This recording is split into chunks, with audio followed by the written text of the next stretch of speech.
You are listening to Reduce the Stigma, a CJ106 docu-series funded by the Community Radio Fund of Canada.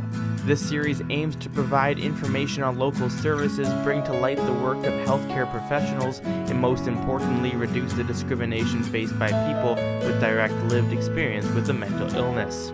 Hello, my name is Jan Eck, and this is Reduce the Stigma. We hope that you find this series on mental health resources in the Westman region both informative and helpful. We are glad to be bringing to light many issues of mental health and wellness, a topic that in the past had long been discussed in hushed tones, suspicious whispers. Today it seems we are beginning to open up a bit about mental health. We want to talk about it because it is something that affects all of us. The more we can talk about it, the more we can destigmatize what we previously held as fearful, unknown, or as something that other people went through. For a mental illness sufferer, talking about it might mean that some people are listening.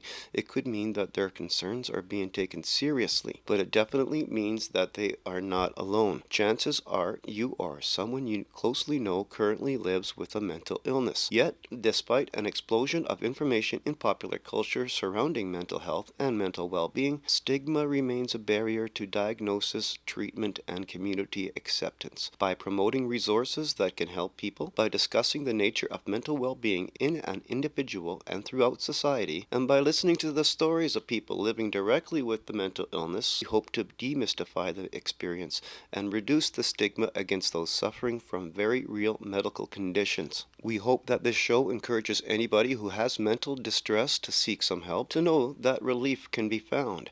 And while private therapy is an option, well, if you have the money, most often people needing help first encounter mental health services in the public sphere. And this process unfolds in many ways. For some, concerns shared with a family doctor or general practitioner will lead to psychiatric assessment and will refer you to community mental health or a psychiatrist for further diagnosis or treatment. Sometimes, unfortunately, it is a crisis situation where an individual will self-admit or friends and family might call for admission into a regional hospital emergency care. A registered psychiatric nurse will assess, and with a psychiatrist consult, the patient will be referred to acute psychiatric care such as CAP, the Center for Adult Psychiatry. Youth in Brandon are treated at CATC, Child and Adolescent Treatment Center. Seniors can find help at CGP, the Center for Geriatric Psychiatry. Recovery and stabilization can take a long time. Upon discharge, the client will be referred to community health services for ongoing treatment and support,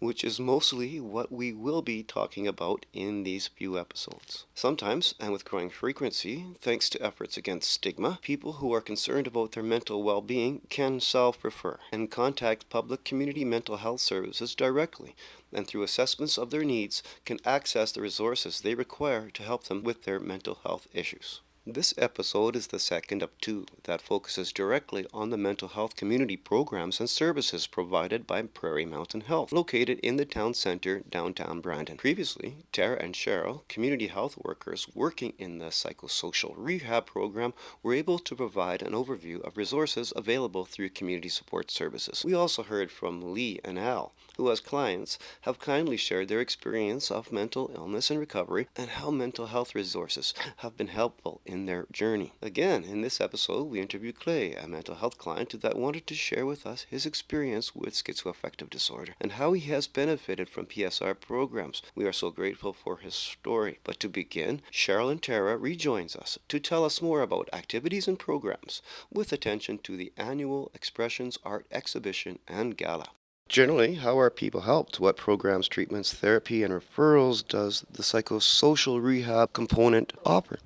Within psychosocial rehabilitation, or PSR, we offer clients or individuals a number of different treatment options. We have psychiatrists on board here that can see our clients if they need to be seen in the community, as well as psychologists. So medications may be prescribed for some of our clients. So the mental health workers, as part of the treatment team, would help our clients to maintain their, stability with their mental health. We also try to respect the individual and their decisions about their treatment and work along with them. The types of work the type of work that I do with clients and my coworkers as well are varied.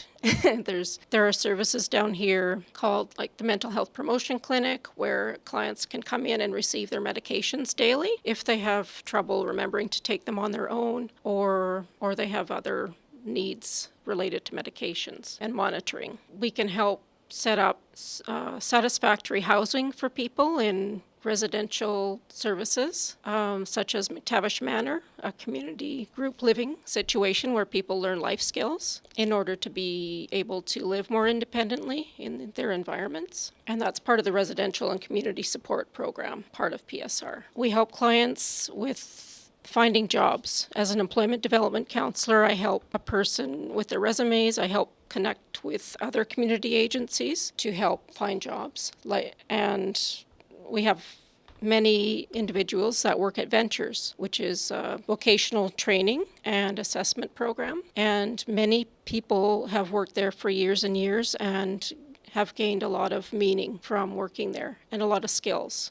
If one of our clients or individuals is experiencing a mental health crisis, we do connect people with crisis services directly through Westman Crisis Services or the Crisis Stabilization Unit, as well as CAP. That's in discussion with the client as well as any doctors that may be involved. So it's a team effort. It's not just directed by the mental health worker. We also refer to so we connect people with services such as community support services, which Tara can speak more about. Community support services involves folks that require some social or recreational activities. We basically run through PSR, psychosocial rehabilitation. However, we do accept folks from the adult community mental health also, and on occasion, the early intervention services as well. Try to provide support with social recreational activities within recovery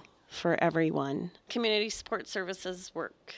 We work in partnership with other community agencies and organizations, empowering individuals with enduring mental illnesses to participate in community social recreation activities of their choice. The interest of individual program members provides the focus for development of community-based social and recreational activities. Individual members provide the leadership for initiating, planning, organizing, and hosting events. Our focus is also toward goal-directed, individualized programming, building on individual strengths to assist each to develop specific physical, emotional, and interpersonal skills to successfully achieve living. So one example of a support service would be the Armstrong Art Space. Am I correct? How is this program beneficial for mental health clients? And could you share some highlights working within this program? Is this art therapy? Armstrong Art Space it's actually a little art studio that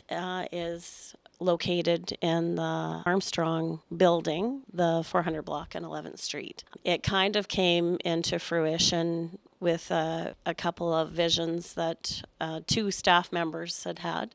They had seen a symposium that was being held in Winnipeg for mental health and the arts, and so them and a group of clients that also had an art interest had gone to this symposium, and the interim of all of that, they were able to visit the Art Beat Studio in Winnipeg, which is a branch of their own mental health services there, and kind of thought that it would be really interesting if we could have something like that here. The layout of the Armstrong Art Space here is a little bit different, where it's more focused on, lifetime commitment here, and we try to just do some classes, some art classes, and then people can kind of just come and go when they choose to, is how it got started. It was Community Welcome that offered up their basement at no cost, as Clay had earlier indicated, and they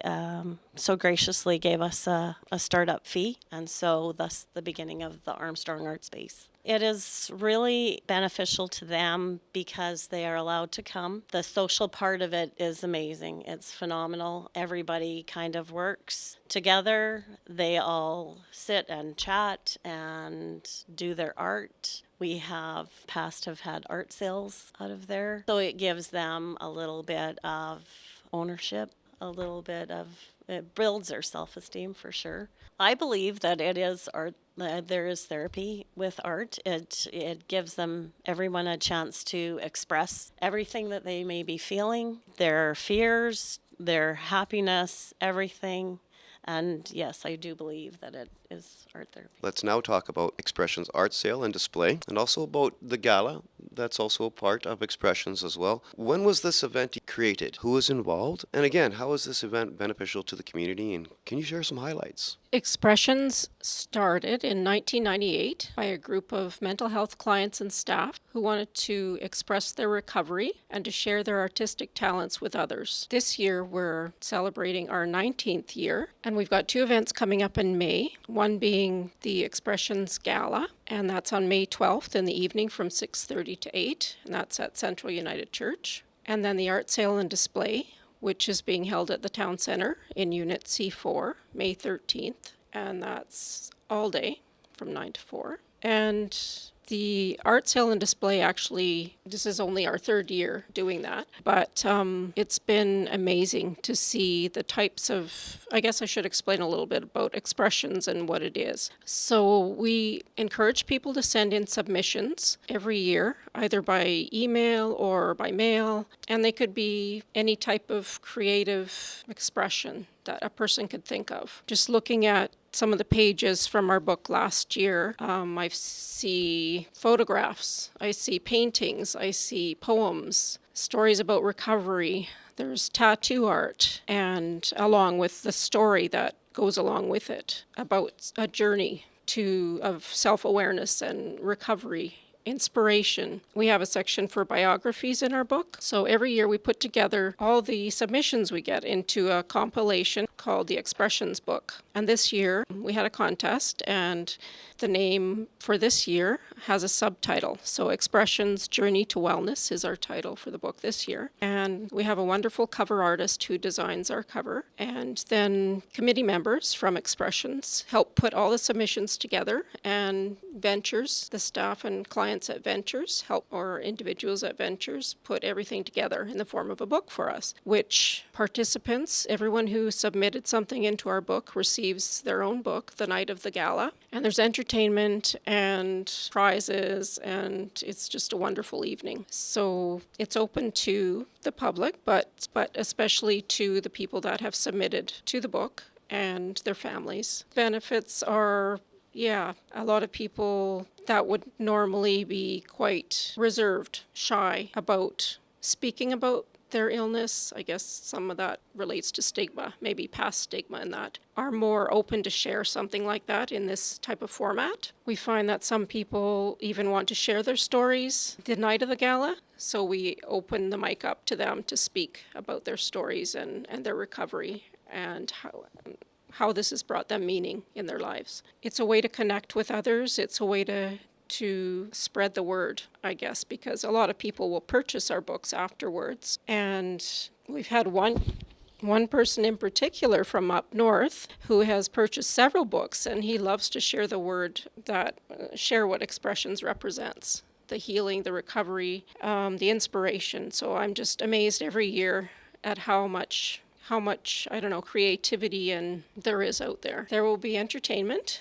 Some people get up and dance. Just a warm, fuzzy feeling you get. I always get tingly whenever I am part of it, and I know the other committee members do too. It's just so inspirational to see people come together, enjoy themselves. Nobody stands out as being a mental health client or a worker or above anyone else. We're all on the same level, and we're just there to support each other and to enjoy the evening and have fun. So the Art Sale and Display, which is being held May 13th, is open to the public. It's held during the weekly farmers market on a Friday. So we welcome everybody to come down and check out our art sale and display. We have people that will be setting up tables and selling their artwork, their creations. Some have beadwork, some have paintings, crafts, photos. There's everything. We have about 14 people that have signed up for the art sale and display so far. So we have about at least 14 tables. There may be a few more by May 13th. Everybody comes in and is responsible for displaying and selling their own artwork. Some people like to just show other people what they created and not sell it. Other people like to open that up and to people that are interested in buying their items. So we have a variety of talent that come to the art sale and display from all over Manitoba. So it's inspirational. It gives them meaning. It gives people meaning and purpose in their life and puts a few dollars in their pocket. Clay is a mental health client who can speak well to his experience with schizoaffective disorder. He is active in mental health community building as a member of GATE, or Getting Active Through Empowerment. He is also a creative writer and finds positive expression through journals and art, and was happy to talk about the importance of these PSR programmed activities for mental well-being and as a part of his personal journey through recovery. Well, let's start with a brief introduction. Clay, tell us about your daily life. How old are you? Can you tell us about your family? And what diagnosed condition are you living with or have lived with? The last few years, I've spent a lot of time volunteering at the local soup kitchen, usually 4 days a week. Keeps me motivated and occupied. I turned 34 this August. My family have been my biggest supporters of my progression with mental illness, and I'm very grateful to have them. I was diagnosed with schizoaffective disorder when I was in the early part of my 19th birth year. What was life like before you were diagnosed, and how is life like now with the direct lived experience with schizophrenic affective disorder? What was your routine, and what were some daily challenges or difficulties? My life before schizophrenia was simple and productive. Like I said, though, I was only around 19 when I was diagnosed, so it tripped me up quite a bit, and the progression of my life really changed and kind of got turned upside down. Did you experience discrimination related to this? Were you afraid of what people might think? Did you let anyone else know at that time? The illness seems to have a life of its own, yet the only real discrimination I experienced was from friends at first. I lost a few but managed to keep some good ones. Keeping a job became a problem as well. What led you to seek help? How and where did you find help? And what resources were available for you? Through the first while, I was hearing voices all the time. Thought it was kind of a natural progression, but it came to a point where I couldn't deal with it anymore. About 5 months of things getting scary, I went to the emergency with my mom, and that started my journey in the mental health community. I spent just over 2 months in the psych ward after that, and my life was changed forever. What kind of help did you find? What programs and treatments, if any, were suggested? And what worked? The other people I met in the mental health community allowed me to learn about my illness firsthand. I was prescribed risperidone, which is an antipsychotic, which made me feel horrible. Shortly after this span of time, I decided to move west to Calgary and try to figure out on my own, and moved in with some friends, which was me trying to escape what was happening. After about 4 months, I hit a brick wall and had to move back to Brandon with my parents again. I forgot to mention that I quit my meds at that time, and after a while I was in overdrive to figure it all out. I had time to learn more about myself and invest in personal understanding. Kind of an awakening thing through the discourse that I had been experiencing for the last, this is a few years in. So I moved back to Brandon and tried to live. Ended up failing everything and going back on my meds. This is a span of about 11 years since that time until now. So I'm still trying to progress in that path, I guess. I do a lot of writing. Use it or lose it, right? So the hope to go back and have a different perspective about the hopes and dreams that you had become more relative and closer to like any goals and stuff. Not like super amazing goals, but just personal growth, What would you like people to know about people who have direct lived experience with schizoaffective disorder? For the most part, the journey kind of allows you to see within yourself. And then, like, I've had a progression of time where I have seen people having the same hardships, and like the detriment in time is seen because it drives you. But I mean, they say you have to destroy in order to create sometimes. The experience is profound, and it leaves people in the wake of destruction, and then they come out clear, and it's not all roses and flowers, but I mean, those hopes and dreams are still attainable in small ways, and then you just work your magic and hope for the best. Regarding stigma and discrimination, do you still feel discrimination? And how does that affect you? What would you like people to know about discrimination? And do you have any ideas how we could reduce that, stop it? For the most part, with the discrimination or that detrimental feeling you get when you feel like you're being put out where other people are accepted, the mental illness can leave people in never-ending detriment that you can't escape from. It can be alienating and very lonely. Acceptance and understanding has grown greatly in the time that I've been in mental health, though, and that's really a benefit that I've seen with other people. It was really hard to keep jobs and stuff. I mean, people see you and it's all underneath the skin, but like I said, like, the detriment over time is what kind of gets you, and then you have it's like an automated systematic equalization of like intrusive madness, but at the same time you're learning from it in some disparative, deranged way. In what ways, though, can society be more accepting?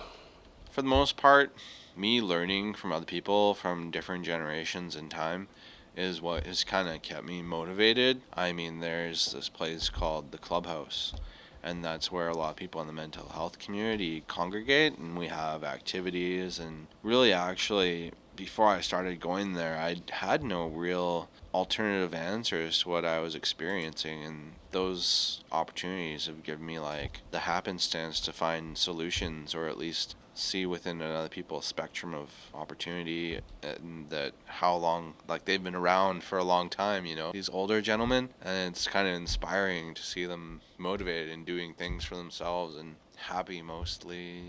What groups, gathering, or events do you know of or participate in that focuses on issues of mental health? I'm a member of a few different clubs. One is the GATE Committee, which means Getting Active Through Empowerment. We organize activities in the mental health community. I've been doing this for a few years now. I'm also a part of a couple other groups, a fishing group called the Anxious Anglers, and I also help to run a small art studio in town here in Brandon, which is good because that motivation and that purpose is there, and the journey is worth the effort usually.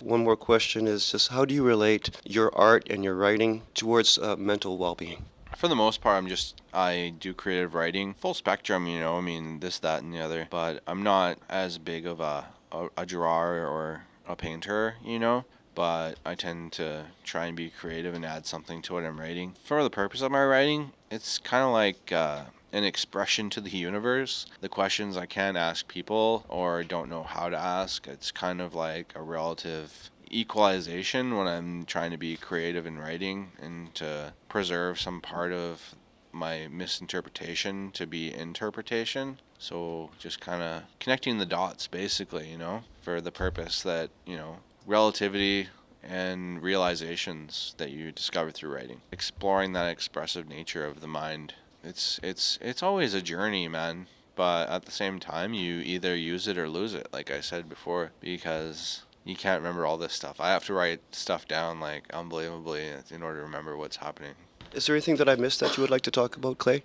Journey is great. It becomes easier as we go, and you gotta strive to thrive. But I mean, just the perspective is a lot of the challenge in life. Like, everybody's different. Otherwise, it'd be boring, right?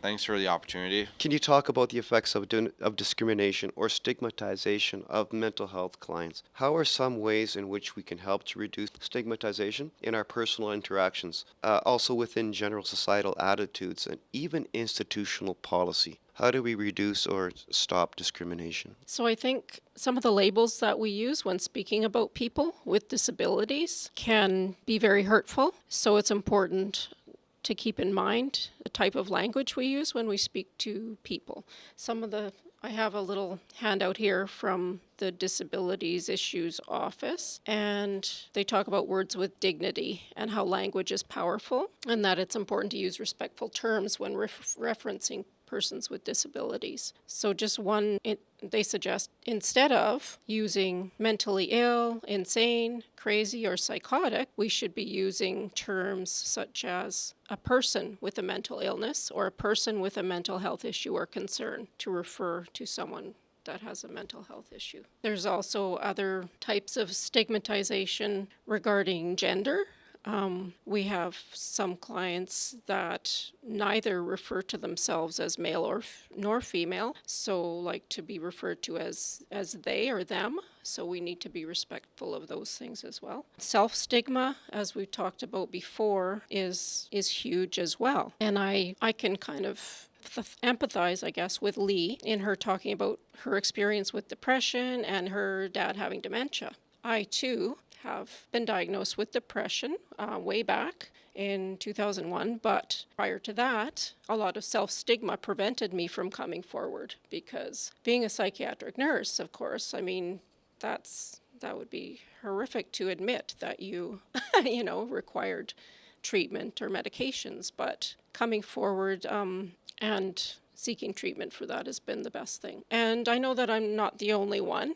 I mean, nobody's immune to mental health issues. 1 in 5 of us will experience some sort of mental illness in our lifetime. So that speaks a bit to the self-stigma, but things like expressions and the PSR program and the support that we receive from coworkers, from individuals that participate in our programs, from everyone, like all the supports that we have available to us. I think Brandon is just so rich with resources, and we're so lucky to be living here. I think there's other programs that are televised, like Bell Let's Talk is one way that people are coming forward and sharing, asking people to be more open about mental illness and about how it's affected them, because only by kind of getting it out there and seeking support from others, you realize you're not alone and that it's okay. It's been stigmatized by, like Lee said, it's an invisible illness. Like, you couldn't tell necessarily that someone's struggling from some of the issues they do, such as schizophrenia, where a person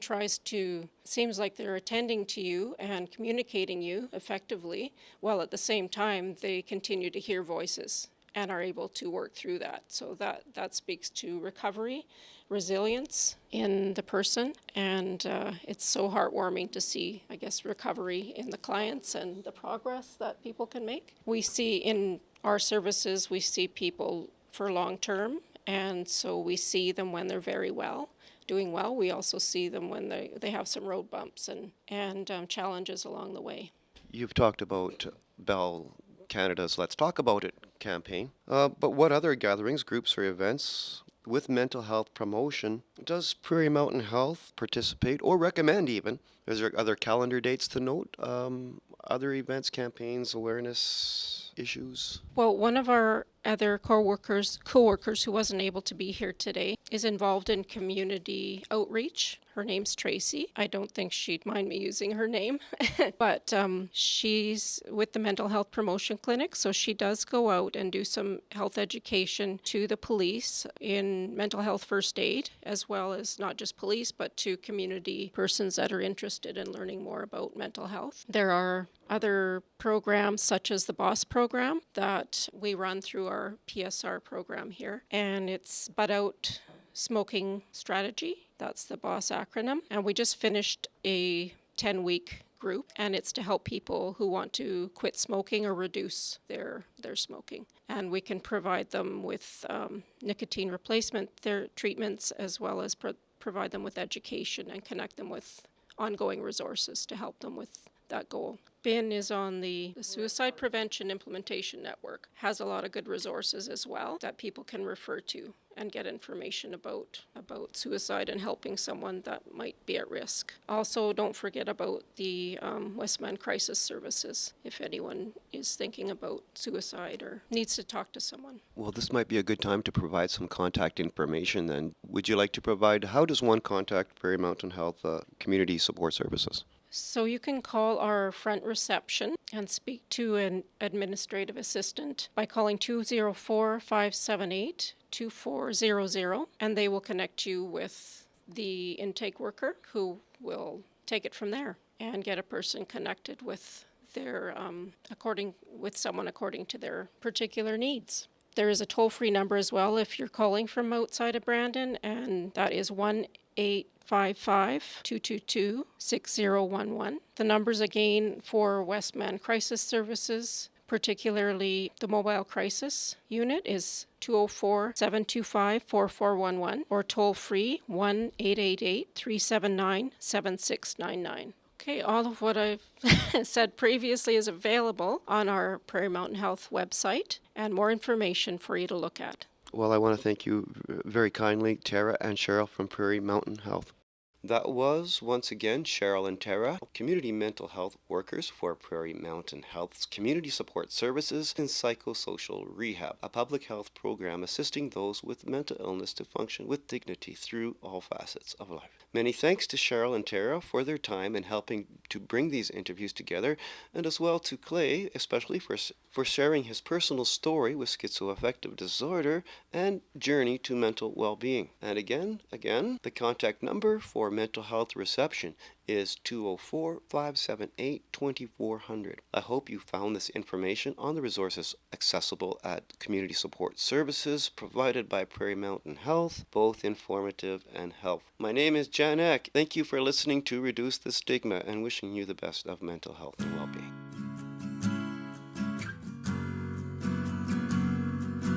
You are listening to Reduce the Stigma, CJ106 docu-series funded by Community Radio Fund of Canada, narrated by Jan Eck, produced by Jan Eck, Matthew Higgs, Tyler Addison, and Janice Brohl.